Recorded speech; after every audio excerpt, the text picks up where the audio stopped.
नमस्कार, स्वागत है आपका। आप देख रहे हैं हमारी खास पेशकश लीगल हेल्पलाइन और मैं हूं आपके साथ अनंत। इस देश का लोकतंत्र इस देश की खूबसूरती का एक अभिन्न अंग है, जहां जनता का जनता के लिए जनता द्वारा शासन के एक सूत्र पर चलते हुए हर एक नागरिक को समानता के साथ स्वेच्छा से जीने का अधिकार दिया जाता है। लोकतंत्र की आत्मा संविधान को कहा जाना गलत नहीं होगा और इसी संविधान का प्रियम्बल यानी संविधान की प्रस्तावना भी समाज के हर व्यक्ति के लिए समता और न्याय की बात करती है। कानून हर समस्या के सही प्रारूप में समाधान के लिए मौजूद है, लेकिन सही जानकारी ना होने या कानूनी पेचीदगियों के चलते समाज का एक बड़ा हिस्सा सही समय पर न्याय हासिल करने में असमर्थ महसूस करता है।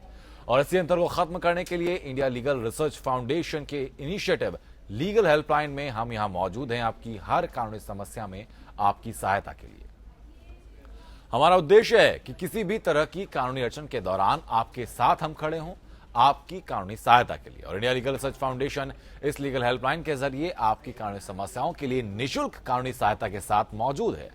जो नंबर आप अपनी टीवी स्क्रीन पर देख रहे हैं उन नंबर्स पर फोन करके आप हमसे जुड़ सकते हैं, निःशुल्क कानूनी सहायता प्राप्त कर सकते हैं। और रोजाना आपके सामने एक नए विषय के साथ हम आते हैं ताकि आपकी कानून संबंधी जानकारी को मजबूत किया जा सके। इस दरमियान आप हमसे किसी भी तरह की कानूनी समस्या को लेकर सहायता के लिए हमें कॉल कर सकते हैं। और आज का जो हमारा विषय है वो है वुमेन एम्पावरमेंट के ऊपर, और सबसे खास तौर पर जो बात हम करेंगे वो sexual harassment at work place यानी यौन उत्पीड़न से जुड़े क्या हैं कानूनी प्रावधान। इस मामले में कानूनी सहायता के लिए आप हमें कॉल कर सकते हैं। नंबर हमारे लगातार स्क्रीन पर फ्लैश हो रहे हैं। साथ ही साथ अगर आप और भी किसी कानूनी समस्या से ग्रसित हैं, कोई कानूनी समस्या आपके सामने आ रही है, तो उसके लिए आप हमें कॉल कर सकते हैं। सीधे हमारी तरफ से निःशुल्क सहायता आप तक जरूर पहुंचेगी।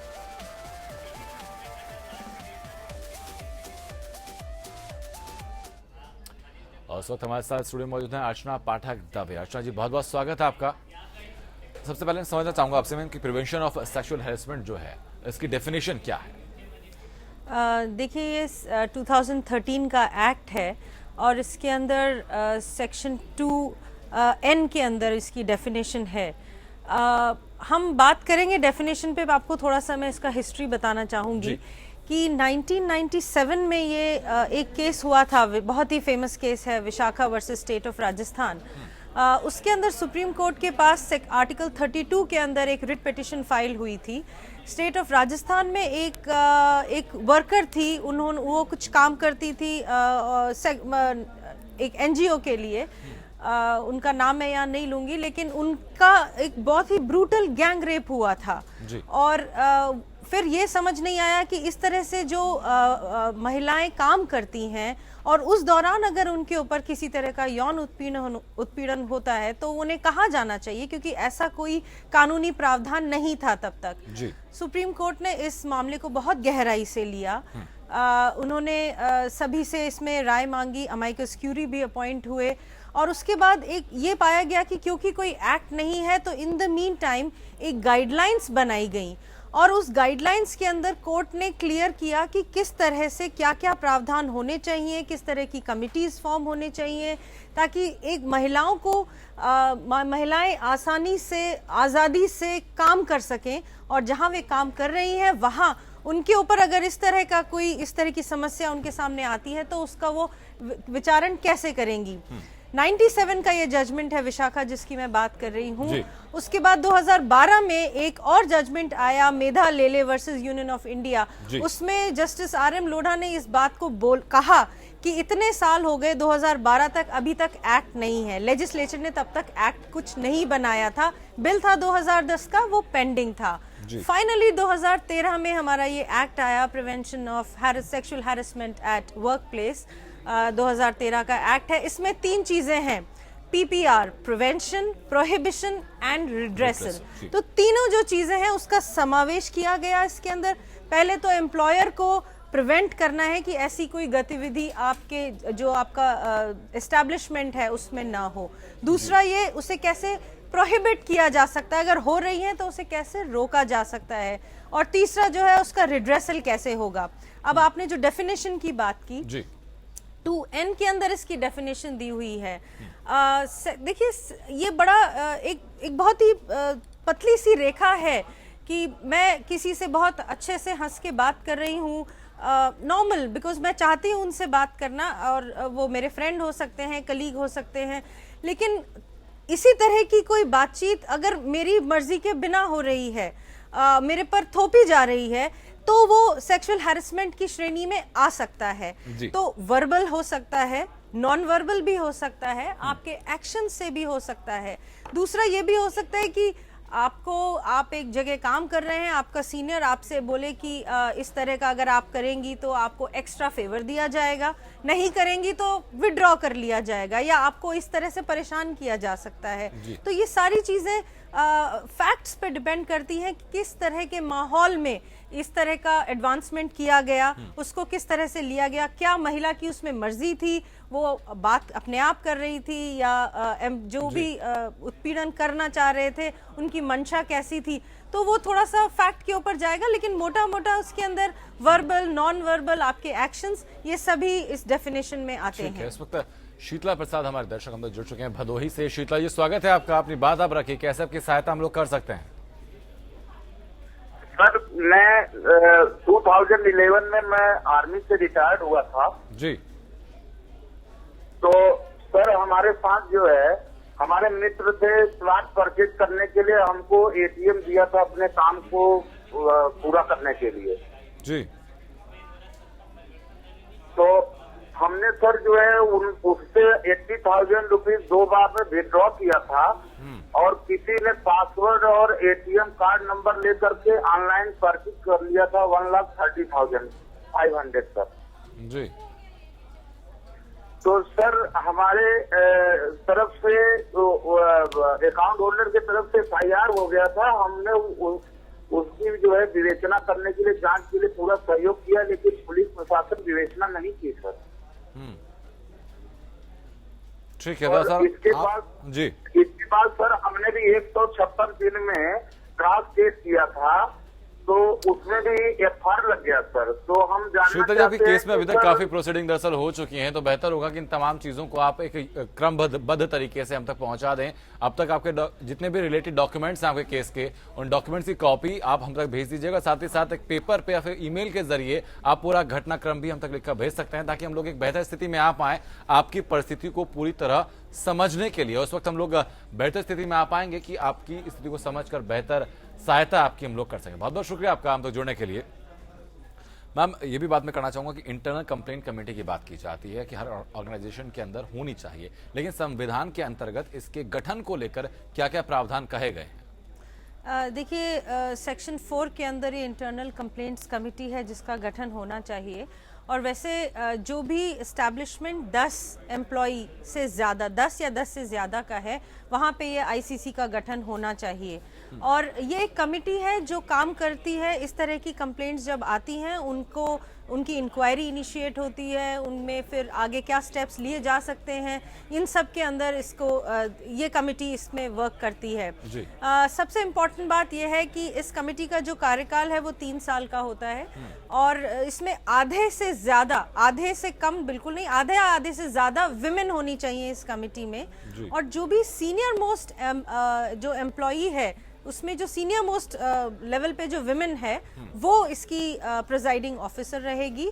उसके बाद इसके अंदर 2 और एम्प्लॉइज होंगी जो कि एम्प्लॉइज में से होंगी, ठीक है। और उसके अलावा एक नॉन गवर्नमेंटल ऑर्गेनाइजेशन से भी एक मेंबर लिए जाएंगे, जिनका की एक्सपीरियंस हो सोशल वर्क में, इस तरह के चाइल्ड विमेन रिलेटेड इश्यूज में जो डील करते हो। तो इस तरह की कमेटी इन लोगों से मिलकर बनेगी, और वो जिस भी तरह की कंप्लेंट्स आएंगी उनको फिर वो देखेंगी और उसके ऊपर अपना निर्णय देंगी। ठीक है। तो मनोज बांदा से हमारे साथ हमारे दर्शक जुड़ चुके हैं। मनोज, अपनी बात आप रखिए। मेल एड्रेस और जो है हमको आपके ऑफिस का जो है एड्रेस मिल जाएगा, तो हम आपसे कांटेक्ट कर सकते हैं। मनोज, एड्रेस हमारा लगातार स्क्रीन पर फ्लैश हो रहा है, A9 सेक्टर 68 नोएडा, ये हमारा एड्रेस है। आप किसी भी वक्त हम तक पहुंच सकते हैं, अपनी समस्या हम तक बताकर हमसे बेहतर सहायता पा सकते हैं। बहुत बहुत शुक्रिया आपका हम तक जुड़ने के लिए। मैम, अगर जो इंटरनल कंप्लेंट कमेटी की बात हमने की है, इंटरनल कंप्लेंट कमेटी से के फैसले से अगर जो पीड़ित है अगर वो सेटिस्फाई नहीं होता है, उसको सही न्याय नजर नहीं आता है, तो फिर आगे की प्रोसीडिंग क्या होती है, कहाँ हम कंप्लेंट कर सकते हैं इसके अलावा? देखिए, अगर विद इन 90 डेज आप अपील कर सकते हैं, अगर उनको लग रहा है कि वो उस पे नहीं उनको मिला है न्याय या सही तरह से नहीं हुआ है 90 डेज मैम, जो इंटरनल कमेटी का जो फैसला आया उसके बाद या फिर जब घटनाक्रम हुआ उसके बाद? नहीं, जो फैसला आया उसके बाद। ठीक है जी। और दूसरा ये कि अपील का प्रावधान है सेक्शन 18 में, आप उसके अंदर अपील में जा सकते हैं। देखिए, देखा ये गया है कि पहली चीज तो ये है कि इस तरह की जो समस्याएं हैं वो बहुत ही रेयरली रिपोर्ट होती हैं। तो ये जो एक्ट है इसका पूरा जो इसका बैकग्राउंड है और इसका जो एम है वो ये है कि ज्यादा से ज्यादा महिलाएं सामने आए।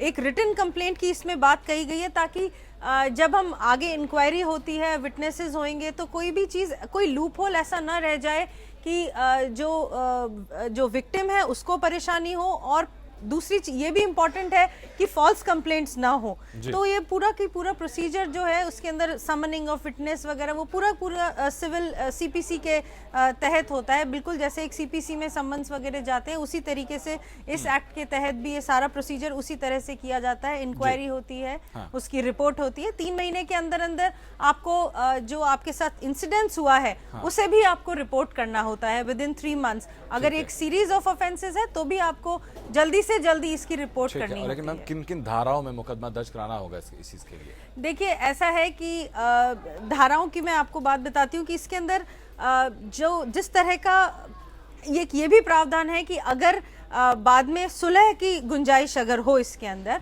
तो सुलह भी पॉसिबल है। मतलब इस एक्ट का केवल ये मतलब नहीं है कि हमें सीधे के सीधे किसी को सीधे सजा दिलवानी है, क्योंकि हम सेक्सुअल हैरेसमेंट की बात कर रहे हैं। मैंने आपको पहले बताया there is a very thin line between it. तो कई बार ऐसा है कि बहुत बड़ा कुछ ऐसा नहीं हुआ है, किसी ने कुछ वर्बल आप पे कमेंट किया है, आपको लगा है कि वो ठीक नहीं है, it comes under the definition, और आप फिर इस एक्ट के अंदर आए हैं, आपने कंप्लेंट कमेटी के पास गए हैं, बट लेटर ऑन हो सकता है कि वो जो पर्सन है जिसने ऐसा काम किया है उसको लगे कि मुझसे गलती हुई है और मुझे ऐसा नहीं करना चाहिए। जो विक्टिम है उसे भी लगे कि इतना बहुत बड़ा काम नहीं था।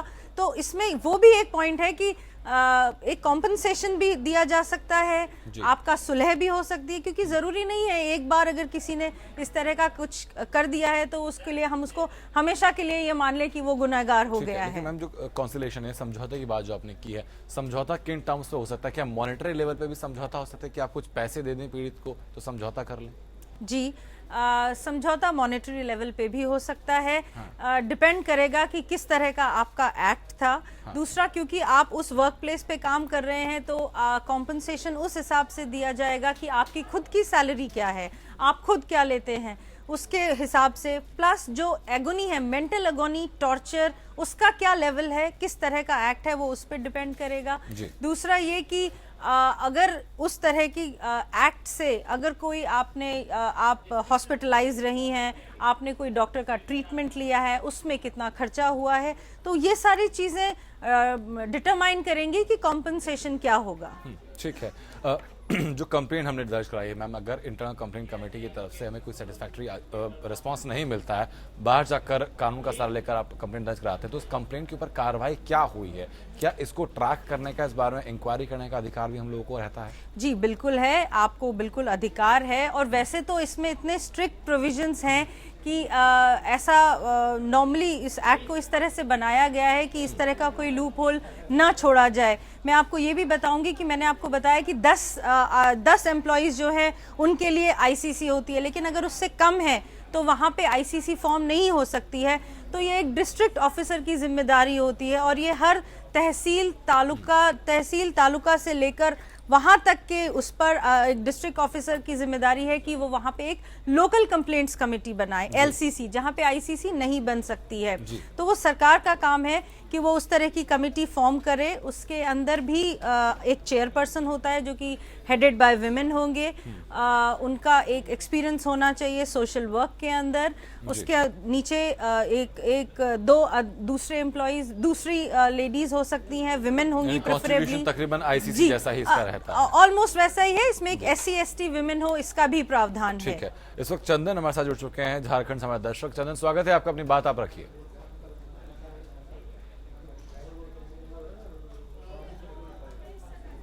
चंदन, अब तक आवाज पहुंच रही है हमारी? तो चंदन, आपका नंबर अब तक पहुंच चुका है। इंडिया लीगल रिसर्च फाउंडेशन की टीम जल्द आपको कॉल करेगी और बेहतर जानकारी, बेहतर सहायता आप तक हमारी तरफ से निःशुल्क जरूर पहुंचाई जाएगी आपकी हर कानूनी समस्या के लिए। मैं आपके पास में आता हूं कि अगर पेंडेंसी ऑफ इंक्वायरी अगर रहती है तो हम क्या एक्शन उसमें ले सकते हैं? देखिए, पेंडेंसी इसका 10 डेज के अंदर, वैसे तो इसमें यह है कि जैसे ही इंक्वायरी रिपोर्ट जैसे ही आपके पास सारे डॉक्यूमेंट्स आ गए और सब चीज़ें हो गई तो 10 दिन के अंदर अंदर इंक्वायरी जो है उसकी रिपोर्ट आपकी आईसीसी को देनी पड़ेगी। और ये एम्प्लॉयर के ऊपर भी है कि वो इस तरह ये जो कमिटीज हैं ये सुचारू रूप से काम करें, ये उसको भी देखना है। एक इसमें ये भी प्रावधान है कि एक एनुअल रिपोर्ट जाती है हर एम्प्लॉयर की तरफ से हर साल में, और उसे उस एनुअल रिपोर्ट में ये सारे इंसिडेंसेस देने पड़ते हैं कि इस एक्ट के अंतर्गत कि इस साल के अंदर अगर कोई कंप्लेंट्स आई तो उस पर उन्होंने क्या एक्शन लिया, क्या नहीं लिया।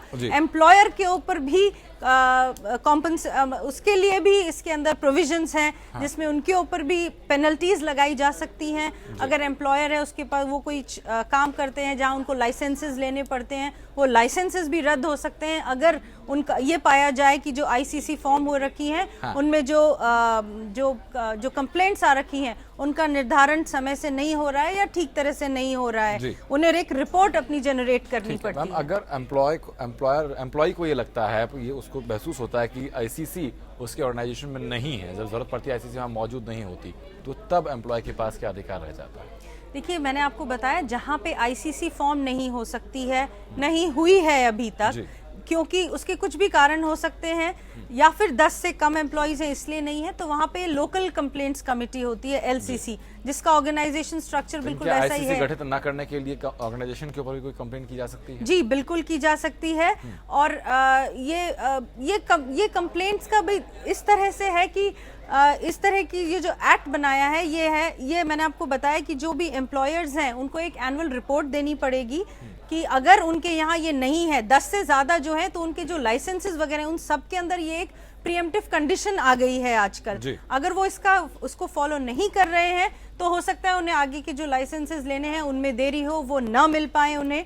तो ये सारे प्रावधान है। इसलिए अगर आपको अपना जो भी आप एस्टैब्लिशमेंट है, अगर आप उसमें काम करना चाह रहे हैं और आपको आगे लाइसेंसेस वगैरह लेने हैं, अपना काम सुचारू रूप से चलाना है, तो ये सब आपको बाकायदा एक रिपोर्ट में मेंशन करना पड़ेगा, आईसीसी फॉर्म करनी पड़ेगी, उसमें जो भी मेंबर्स हैं उनका बाकायदा पूरा डिटेल आपको देना पड़ेगा। ठीक है। हम जब आपने कहा कि सेक्सुअल हैरेसमेंट वर्बल तरीके से भी अगर होता है तो वो भी कंसिडर किया जाता है, तो ऐसी परिस्थितियों में क्या फॉल्स कंप्लेंट होने का, मैलिशियस प्रोसिक्यूशन होने की संभावना नहीं रहती? और अगर ऐसा होता है तो फिर उस चीज का निपटारा कैसे होता है? पनिशमेंट क्या रहता है उसका?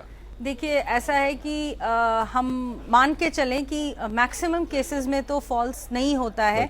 अभी तक हमने ये देखा है कि महिलाएं बहुत ही कम सामने आती हैं इस तरह की कंप्लेंट्स को लेके, और जैसे मैंने आपको कहा वर्बल या बहुत कुछ छोटे मोटे इस तरह के एडवांसमेंट हैं, उसमें हमारे तरह का जो सेटअप है, हमारा जो कल्चर है, उसमें पहली सीख यही दी जाती है एक महिला को कि ऐसा कुछ अगर हो तो आप चुप रहिए, क्योंकि बोलने से आपकी बदनामी ज्यादा होगी। तो इसके चलते थोड़ा सा आपको उतना रिलैक्सेशन तो देना पड़ेगा, लेकिन इस तरह के जो इंसिडेंसेस हैं वो बहुत ज्यादा नहीं सामने आते हैं। ज्यादा प्रॉब्लम ये है कि इस जो ऐसे इंसिडेंसेस हैं वो रिपोर्ट ही नहीं होते हैं, क्योंकि ये उनको खतरा रहता है कि अगर मैं ऐसा कुछ रिपोर्ट करूंगी तो हो सकता है उसका कुछ खामियाजा मुझे भुगतना पड़े। ड्यूरिंग अगर एक कंप्लेंट इस तरह की हुई है, आई एक्सप्लेन यू फर्दर, अगर इस तरह की कोई कंप्लेंट हुई है, इंक्वायरी चल रही है, तो इसमें ट्रांसफर का भी एक प्रावधान है कि अगर उस दौरान अगर महिला अपने आप को इनसिक्योर फील कर रही है या अनईजी फील कर रही है, तो या तो विक्टिम का ट्रांसफर कर दिया जाए इफ पॉसिबल, या फिर जो जिन्होंने ऐसा काम किया है उनका ट्रांसफर कर दिया जाए, ताकि उस बीच में इस तरह का ना हो कि परेशानी उनको झेलनी पड़े महिला को। बिल्कुल ठीक बात है मैम। लेकिन अगर एक सोशल ग्राउंड पे देखते हैं हम लोग, तो क्या अगर जेंडर इनइक्वालिटी एम्प्लॉयमेंट में खत्म कर दी जाए तो एक कारगर कदम साबित हो सकता है कि ऐसे केसेस आगे सामने आए ही ना?